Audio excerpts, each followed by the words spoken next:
@FM presenta Foro Nacional para la Democracia, mesa de análisis con Javier Solórzano e invitados, con la Constitución en la mano, en cadena nacional. Foro Nacional para la Democracia. Comenzamos. Muy buenas noches, estamos de nuevo en una emisión más del Foro Nacional para la Democracia. Hoy tenemos a un atractivo personaje, fíjate que ya lo dije antes de presentarte, que es Margarita Zavala. Margarita es precandidata, independiente, está juntando firmas, pero no solo lo define eso, lo define ahí un pasado. ¿Cómo estás, Margarita? Bien, muy bien, gracias, Javier. ¿Cómo te ha ido? Un gusto. Muy bien. A ver, ¿es igual vivir en la estructura del partido que fuera de él? ¿O cómo funciona todo eso? No, ahora lo que hay que plantearse es si lo importante no es si vives en qué estructura, sino vives congruente a ti. Bueno, pues duermes más tranquila, ¿no? Pues sí, yo sé que te lo he preguntado mucho, pero estoy seguro que no te has arrepentido ni de broma ni nada, pero ¿fue muy largo el proceso de decisión? ¿De repente se precipitó? ¿Cómo se fue dando todo ese rompimiento con un partido en el cual, no exagero si digo que no entraste antes al partido porque no te lo permitían porque eras menor de edad, ¿no? Pero ¿qué pasó exactamente? ¿Qué fue lo que todo lo precipitó? No es solo una cosa de precipitarse, sino en realidad fueron pues muchos años, digamos los 2 últimos años, los 3, sí.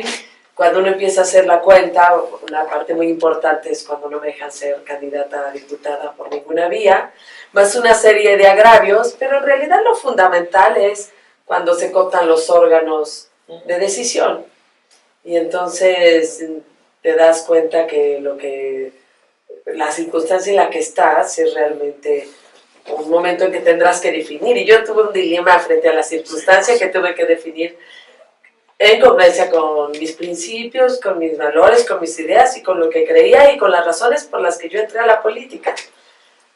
Ahora sí es un proceso un poco más largo, pues analizado. Yo discerní también entre qué era lo correcto, lo que no era lo correcto.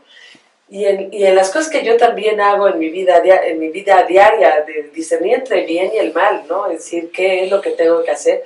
Como yo les digo a los jóvenes, yo siempre les pediré que escojan el camino bueno, el del bien, aunque es un país donde el que hace las cosas mal normalmente le va bien. Y aún así les pido que escojan el bueno. Yo se lo digo a mis alumnos, a mis hijos, a los universitarios. Pero eso sí, si de todos modos escogen hacer las cosas mal, deben saber que hay quien les diga que así no se hacen las cosas. Y eso es lo que yo también tuve que resolver. No me arrepiento. ¿Me hubiera arrepentido? ¿Fuiste a ver a Ricardo Anaya y le dijiste ya voy o cómo funciona esto? No, en realidad yo ante esa realidad, como venían los tiempos y se había aprobado una intención de frente electoral que yo había manifestado que el PAN podía solo, que tenía suficientes ideas, principios e historia como para presentarse con una claridad frente a los ciudadanos, que la democracia de México exigía esa claridad. Se aprobó un frente en el que era solo una intención, yo aprobé para contarle que siguiéramos platicando, pero no era solo una intención, sino ya había acuerdos previos. Platiqué con él, me dijo que no iba a haber interna, que de hecho no la hubo, y hasta eso no me mintió, ¿no? Completo. En ese caso, porque ha metido a muchos otros, pero a mí no en eso. Y me dijo, no hay interna, es el frente el que decide, el PRD no decide la Ciudad de México, nosotros de acá. Y esto es así. Y ¿tú qué pensabas de eso? ¿Qué piensas de eso ahora?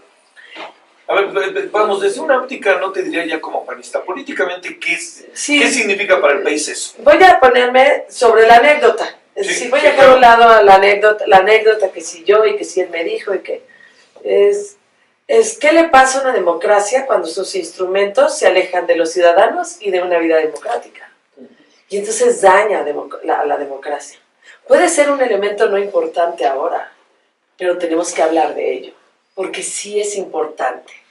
Aunque lo que yo estoy viendo, por ejemplo, en las precampañas o la manera en que decidieron los partidos políticos a sus candidatos, Andrés Manuel se debe a sí mismo la candidatura, Ricardo Anaya pues también, o se la debe al PRD ya, o sea, no al PRD, sino a Barrales y a Dante, y Mitt se la debe a Peña. Entonces, esa deformación de la vida democrática en los partidos no es bueno para la democracia. Y tan no es así que hoy vemos cómo violentan la ley enfrente de nosotros, ahí en la cara, porque están haciendo pre-campañas, güey, ¿quiénes son sus contendientes? No hay. Y eso, y lo sabemos quienes nos ha tocado luchar por la democracia, sí daña de fondo. Porque cuando hay un pragmatismo a esos niveles y las ideas no son importantes, pues entonces sí, cuidado, cuando todos nos convertimos en número, pues entonces ya no tiene sentido ni la vida, ni la justicia, ni la libertad, sino otras cosas que no ayudan en nada al país para crecer. Bueno, a ver, déjame hacerte una pregunta más para que ya entremos en lo tuyo, que tiene que ver con tu actividad política. A ver, pasaron las elecciones del 1 de julio, no digo que no es importante el resultado, pero el resultado lo tenemos y punto. ¿Cómo te imaginas la vida del país? ¿Cómo te imaginas la vida de los partidos? Todos están en crisis. O sea, ¿Morena no está en crisis? Porque no es partido. Y porque el momento en que lleguen los críticos o llegue la rebelión, pues ahí vamos a ver que el partido está hecho de la imagen y semejanza de su líder. La pregunta es, ¿podemos seguir viviendo después de las elecciones con lo que hemos estado viviendo? ¿Qué imaginas que debe de pasar? Pues depende de quién gane, porque son Sí, también las depende de quién señales que demos como país también. Pero digamos, y como en nosotros. a ver, yo te pregunto, imagínate que gane el PRI, ¿no? La posibilidad es una eventualidad. Pues es que si gana el PRI, pues el PRI va a pensar que no tiene crisis, y sí la tiene. No, primero, eso es importante el planteamiento, sí hay una crisis. A mí lo que me preocupa también es, muchas veces queremos que puede ganar alguien y que hay instituciones suficientes, no. Que no si gana alguien que no es demócrata, anula las instituciones, porque anula las libertades.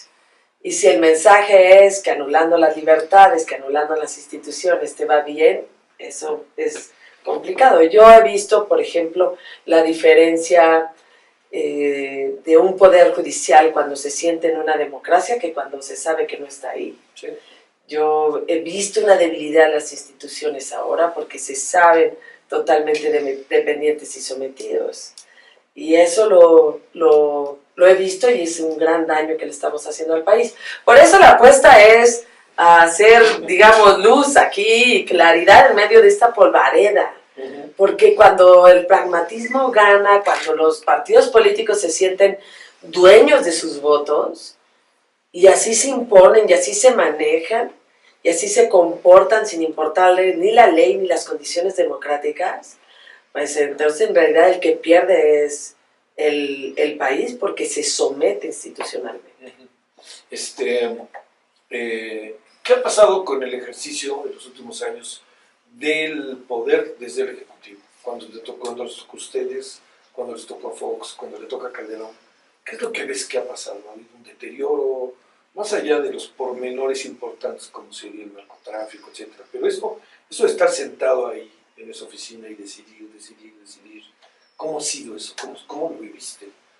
Mucha gente, ¿sabes? Pondera mucho, y ya lo sabes, pondera mucho tu gestión. Hijo, voy a decir algo terrible, como primera dama, no me gusta el concepto. Yo nunca lo sé, sí. Pero la pondera por una razón, ¿no? Discreción, una mujer inteligente, supo cuándo meterse, cuándo no meterse. Yo recuerdo dos momentos, uno particularmente muy difícil, el Alcázar de Chapultepec, recuerdo otro en Salvarca, ¿no? Difíciles, ¿no? Sí, todavía con los de Villa sigo en contacto. Sí, eso lo sé que sí. Con nuestro amigo de Derechos Humanos, Gustavo Lobos. Bueno, no es tanto lo del Ejecutivo, es en la vida democrática del país. Yo creo que uno de los grandes daños, y por eso mi propuesta también es de quitarle el financiamiento a los partidos políticos, es la cantidad de dinero que les llegó.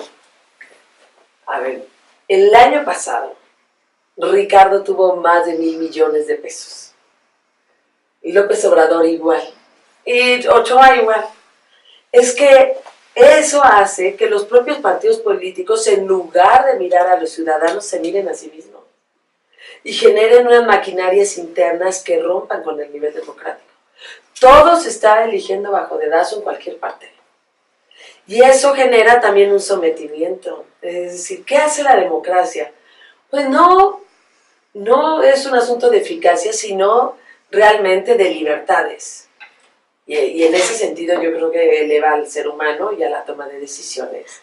Entonces, cuando esa cantidad de dinero no solo se va a cosas muy productivas que son los partidos políticos, porque no generan crecimiento económico, porque en realidad no dan acceso a servicios, sino empoderan unas maquinarias que son electorales y que además sirven de instrumentos de muchas otras cosas.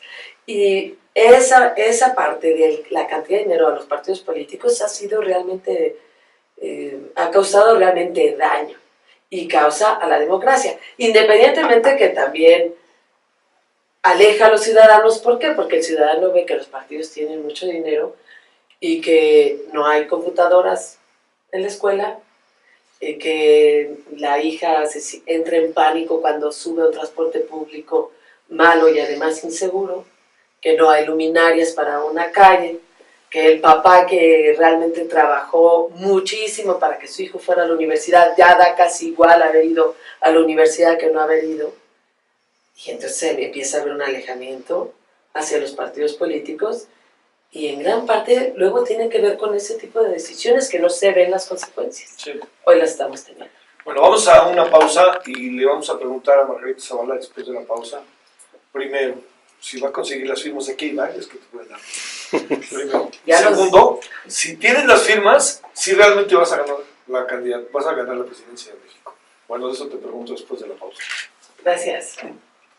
Estás escuchando Foro Nacional para la Democracia. Foro Nacional para la Democracia. Con Javier Solórzano.